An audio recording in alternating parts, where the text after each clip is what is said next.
একটা গুরুত্বপূর্ণ জায়গায় কিভাবে এইভাবে ভয়াবহ আগুন লাগে। এখানে শয় শয় সিকিউরিটি গার্ড আছে, তারা কি করছে? তারা কি নাকে তেল দিয়ে ঘুমাইছে? তাকেও টাকা দিয়ে ঘুম পাড়ানো হয়েছে। এই দেশে ধ্বংস করার জন্য রয়ের ষড়যন্ত্র এটা। এবং ফায়ার সার্ভিসের যে লোক মরছে সেটাও রয়ের লোক। আর নাহলে ফায়ার সার্ভিসের লোক মরবে কেন? তাকে সিগন্যাল দেওয়া হচ্ছে, দাঁড়াইলো কেন? এটা গভীরভাবে তদন্ত করে এটা বাই করতে হবে।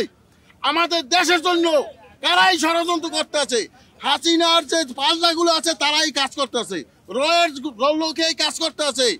এটা পিনাকি আরো 2 বছর আগে বলছে যে হাসিনার দালাল যারা আছে এই রাজ্যে এই দেশ চালান চলবে না, এই বিপ্লব টেকবে না। এই কাজটাই ভারত করিয়ে দিল শেষমেশ এই কাজটাই ভারত করিয়ে দিল। আপনারা ওই দেখেন খাবার বস্ত্র ইয়া দিয়া বন্ধ করে দিয়েছে, খাদ্যপণ্য দিয়া বন্ধ করে দিয়া অবস্থাই খারাপ। এখন কি করবে? এই দেশে কেমনে বাস দেওয়া যায় এগুলাই করতে আছে। এইটা আগুন দিয়েছে রয়ের লোকেরা, রয়ের এজেন্টরা আগুন দিয়েছে এবং রয়ের লোকেরাই এই দেশে যত অঘটন ঘটছে এগুলো রয়ের লোকেরা করছে। ইন্ডিয়ার ষড়যন্ত্র হইতেছে।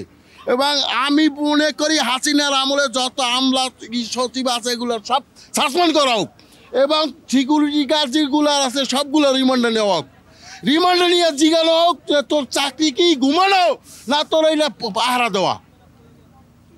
তুই ঘুমালি কেন? তোর কত টাকা দিয়েছে ঘুমানোর জন্য? ওরে ঘুমানোর জন্য টাকা দিয়েছে যে তুই ঘুমাই থাকবি, তোর নির্দোষ, তুই ঘুমাই গেছিস, তোর কোনো অপরাধ হইব না। এইগুলা তদন্ত করে বাইর করতে হবে। পিনাকির কথা বাঙালি কানে নেয় নাই। পিনাকি 2 বছর আগে যা কয় 2 বছর এইটা পরে ঘটে। প্রত্যেকটা ঘটনা ঘটছে না, প্রত্যেকটা ঘটনা ঘটছে না। পিনাকির কথার দাম দেয় না এই দেশের মানুষে। বারবার বলছে যে আপনারা সতর্ক হন, সতর্ক হন। হাসিনার আমলা সচিব যা আছে এগুলার সরান, নাহলে আপনারা এটা টিকাই রাখতে পারবেন না। তার করে নাই এই সব। এই আমাদের উপদেষ্টা কবিতারও দালাল আছে, উপদেষ্টা কবিতারও দালাল আছে, এই হাসিনার দালাল আছে উপদেষ্টা কবিতারও।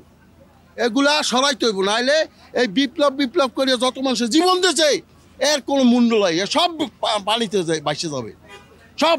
আজকে সচিবালয় এরকম আগুন, একটা দেশের সচিবালয় কি, একটা দেশের সচিবালয় হৃদপিণ্ড, একটা দেশের সেই হৃদপিণ্ড আগুন দিয়ে দিচ্ছে বাজার চোদেরা, কানকির পোলারা মাজার চোদেরা আগুন দিয়ে দিচ্ছে।